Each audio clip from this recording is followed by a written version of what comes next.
My name is Mariko Gifford. I've been growing moringa for 20 years, and in that time I have learned a lot, and I want to share those pieces and parts of my journey. And along the way, I always want to include how I connected to moringa in the first place. And while there's a lot of details with that, I just want to really preface and say I work with plant intelligence, this plant as an ally. It came in a really unusual way to me, but I realized that that is my journey. And so I teach how to grow moringa, and I always want people to have the opportunity to know that that's a way that they can also grow moringa, is to really connect in to that. And it's really simple. It's just a calming of your internal voice. It's a calming of your space around you, and becoming really aware of your senses, your breath, and just listening. And it's a really simple thing, and anybody can do it anytime, anywhere. Even in the midst of a lot of hectic chaos, we have that ability to just drop in and go there. So I do that now automatically. So sometimes in my teaching, I sometimes forget that, oh, I have to instruct people who are not familiar with that. So I just always want to have people be aware of the possibility that the plant world around us wants to connect in and join in our journey. And whenever we want to, we can. And it's really beautiful. It's a beautiful world to co-create with nature. So the first thing I want to do in planting moringa, so this is a series on how to plant moringa, how to grow it. And I have a seed which is beautiful by itself. It is a winged pea in that category. When this comes out of the seed pod, which is about a foot long, there's about 12 to 15 seeds, and it has these wings. It's meant to fly, it's meant to travel. And in its history, it's traveled all over the world. So this is an outer shell, kind of like how sunflower seed is. And inside, that is a perfectly and beautifully designed seed. So it looks like that, the kernel, and it also has a pattern from that outer hull. I mean, it is a design of nature, which is beautiful. And so I have a series of these different, number of seeds. And when I'm about to plant, I always look to see what the Farmer's Almanac is. It's a planting day today for above ground, for peas, beans, and any other above ground plants. I also plant moringa on a root day because the root is also usable. So in that almanac, there are a lot of possibilities of planting days. So today is a planting day for moringa. And so what I do in the beginning is just a little blessing, as I know that this seed, when it's planted, and the end use of it will be to improve someone's health. And we don't always know what the journey of this seed will be. And so I always connect in and I perceive down into the future where this seed will end up and that it will be beneficial for somebody's health. And so at that moment, I'm connecting into the whole journey of that seed. So when you're planting just one seed or maybe 10 seeds, it's easy to do another step, which I did in the beginning. But until you do thousands, it's a little bit more challenging. But I put the seed in my mouth. I print my DNA on that. And so you can do that as well. And now that seed has a part of my energy. So what I'm going to do is show you the way that I planted the soil composition. And here is a mix of 50% really good organic potting soil. I actually make soil myself, so I know the nutrient value there. And then it has 50% perlite. So perlite is there for drainage. And so perlite looks like that. You can get it in most stores. Then once I make that mix, I put 10% worm castings, which I also make myself. And so this combination has that. Every time I plant, no matter how many times I'm planting with that soil composition. This is called a dibber. My husband made this, but you can get them online. It's really just a tool to move soil away so you can plant something. And I have a mark there. That's about the depth that I put that dibber in. And it's pretty simple. I'm just clearing a path. This goes down about an inch. It can be between a half an inch and an inch. And I've done that blessing. And I'm putting the seed in. It's going to become its journey now. And I always put a little bit of mulch on top. It just retains the moisture in there. And that's simple. That's a moringa seed planted, which has the potential of a tree and also the healing benefit that moringa provides. This is part 2 in our series of how to grow moringa. I'm going to show how to grow a cutting. So moringa, even though this is a taproot tree, it's a remarkable characteristic that moringa has that I don't know any other taproot tree you can do this with. You can grow by cutting. So in San Diego, Southern California area, an 1.5 to 2 inch diameter is about the dimension that you want to have. We do 2 foot, 18 inches to 2 foot cuttings. So this is something that has overwintered, and you can see, I mean, I've kept it in moisture. This is actually a narrower one. I always put narrow ones as well to give them the chance, even though the more successful ones are the thicker ones.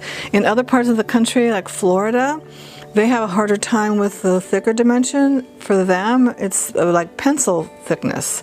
So there's a lot of degree of a variety of that. So this is where you can see it's already starting to leaf out in these leaf nodes. We've taken all those leaves off just to create a cutting. And when we cut these, we cut it at an angle.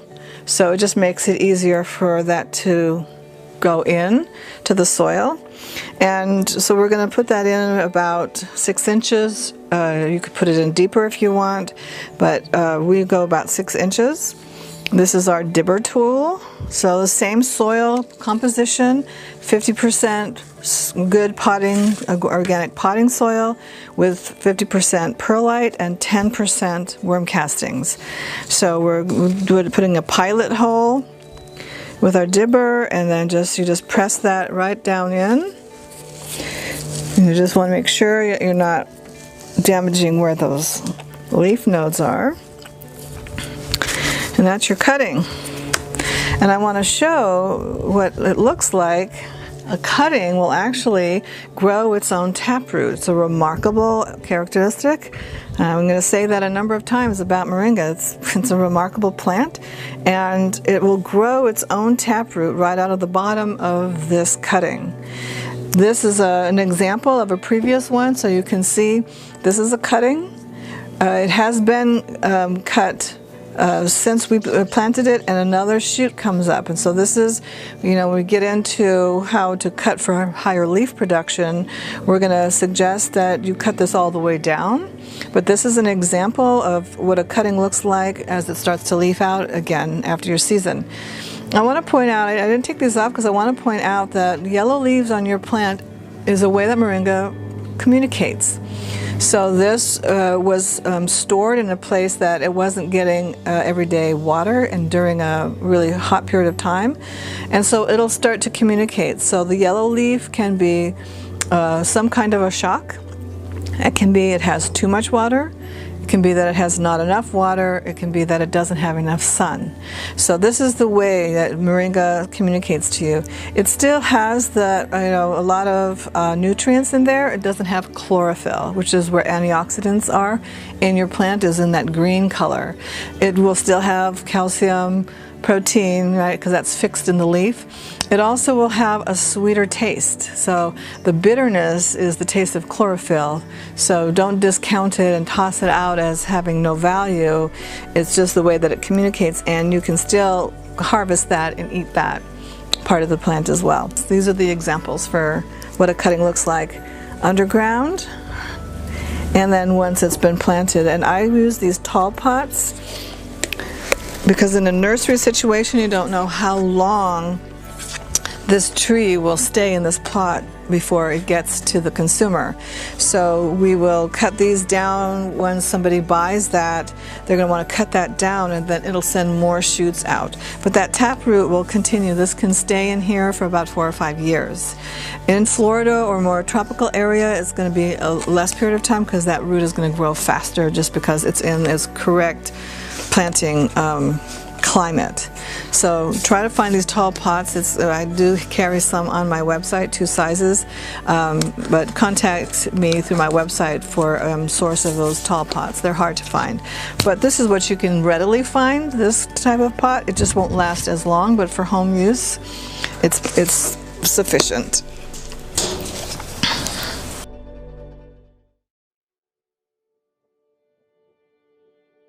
So this is another part in our series that we discovered recently when I was moving my demonstration farm.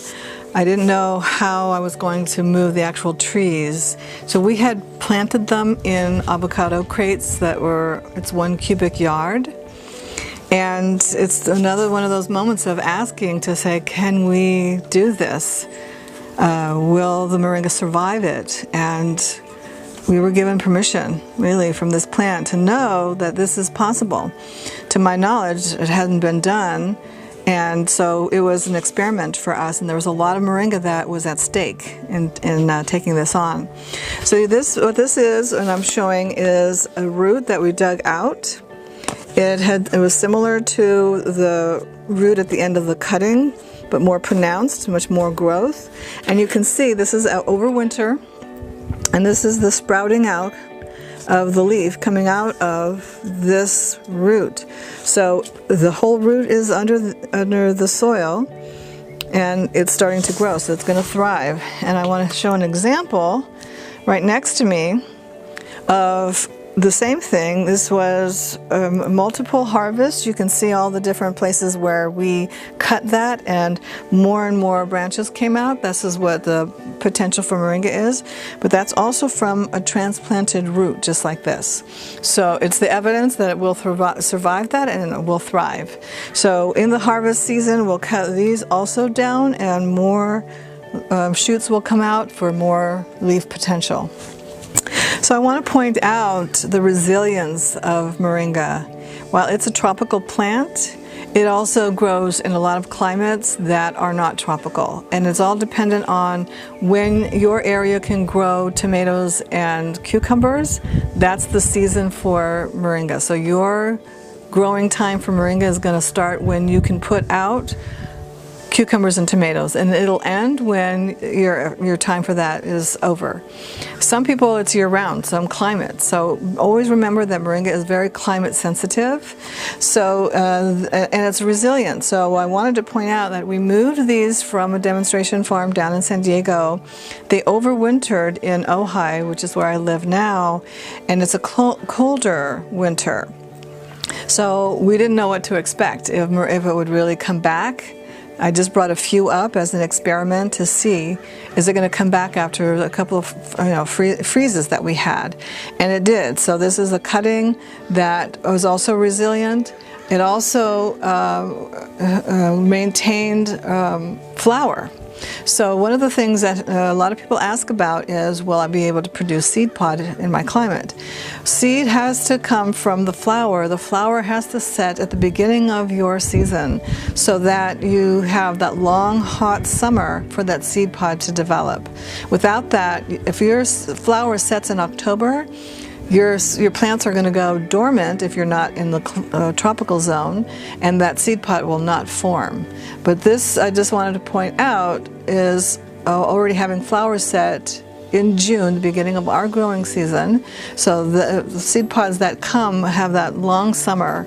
On this plant also, you can see this is where the flower is coming out. So it's setting flower, which then will eventually become seed pod at the beginning of the season. So I want to thank you for being a part of our journey with moringa in this teaching series, and also to say that moringa is a special plant, and some people are called to work with it, to grow it.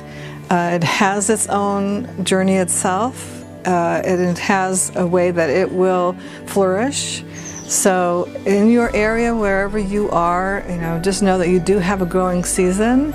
It could be that it's, a short season like in New York. It's going to be treated like a cut and come again. That means you're going to let your plant get to 1.5 or 2 feet tall.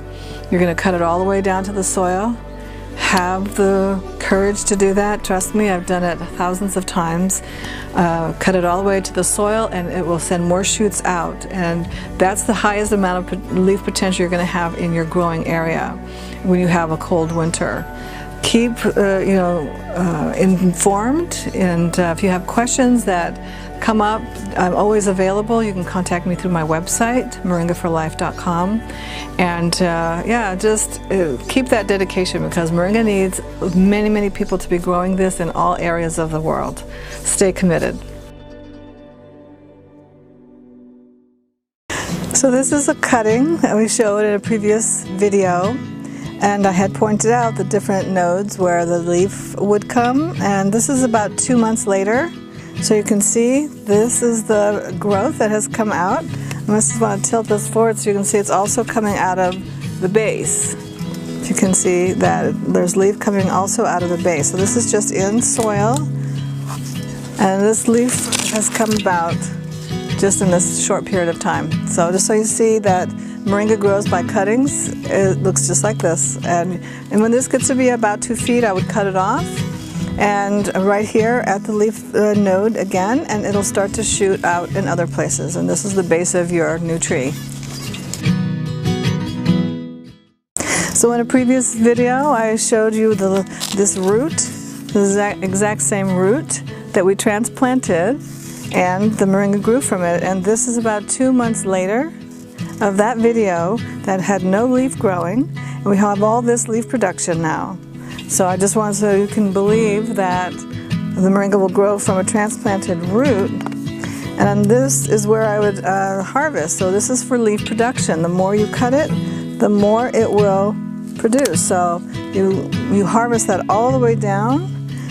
It's about 2.5 feet of growth that you see here. So when I would come to harvest this, I would cut all of this down. And the more you cut this down, the more it's going to leaf out. Now these I'll leave because these are still shorter.